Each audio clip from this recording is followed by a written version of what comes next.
Hi friends, Varun Teja హీరోగా మేర్లపాక గాంధీ దర్శకత్వంలో తెరకెక్కిన latest movie Korean Kanakaraju. Horror, comedy, entertainment కలిపిన ఈ సినిమా ఎలా ఉంది? వరుణ్ తేజ్కి ఈ సినిమా సక్సెస్ అందించేలా ఉందా? ఇప్పుడు చూద్దాం. ఈ సినిమాలో వరుణ్ తేజ్ కనకరాజు అనే యువకుడిగా కనిపిస్తాడు. చెక్క భజన మండలితో ప్రదర్శనలు ఇస్తూ కుటుంబానికి అండగా ఉంటాడు. అదే సమయంలో తన ఫ్రెండ్ కిష్టప్పతో కలిసి చిన్న చిన్న గొడవల్లో ఇరుక్కుంటూ ఉంటాడు. ఇక కనకరాజు జీవితంలోకి చైత్ర వస్తుంది.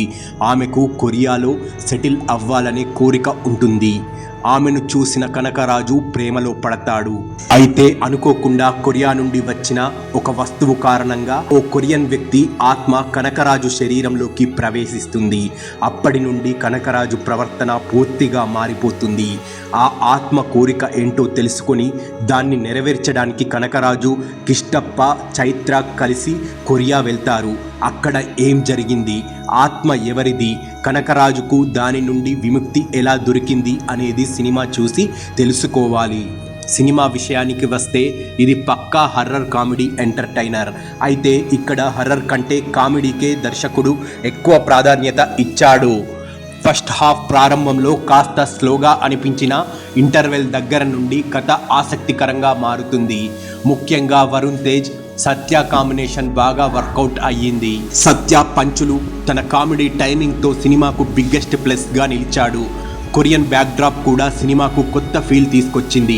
అక్కడి యాక్షన్ సీన్స్తో పాటు కామెడీ సన్నివేశాలు కూడా బాగానే నవ్విస్తాయి. అయితే సెకండ్ హాఫ్లో కొన్ని చోట్ల సాగదీత అనిపిస్తుంది. క్లైమాక్స్లో వచ్చే కొన్ని సన్నివేశాలు కూడా కాస్త ఫోర్స్డ్గా అనిపిస్తాయి. లాజిక్ గురించి ఎక్కువగా ఆలోచిస్తే కొన్ని సీన్స్ ఇబ్బంది పెట్టొచ్చు. వరుణ్ తేజ్ విషయానికి వస్తే కొత్త యాస, కొత్త లుక్తో ఆకట్టుకున్నాడు. కామెడీ, ఎమోషన్, యాక్షన్ మూడింటిని బ్యాలెన్స్ చేశాడు.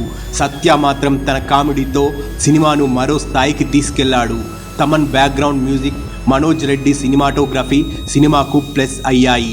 మొత్తంగా చెప్పాలంటే లాజిక్లు పక్కన పెట్టి హర్రర్ కంటే ఎక్కువగా కామెడీ, ఫన్, ఎంటర్టైన్మెంట్ కోసం సినిమా చూడాలనుకునే వారికి కొరియన్ కనకరాజు మంచి టైం పాస్ ఎంటర్టైనర్. నా రేటింగ్ దీనికి అవుట్ ఆఫ్ 5 3. మరి మీరు ఈ సినిమా చూసారా? మీకు ఎలా అనిపించిందో కామెంట్లో చెప్పండి.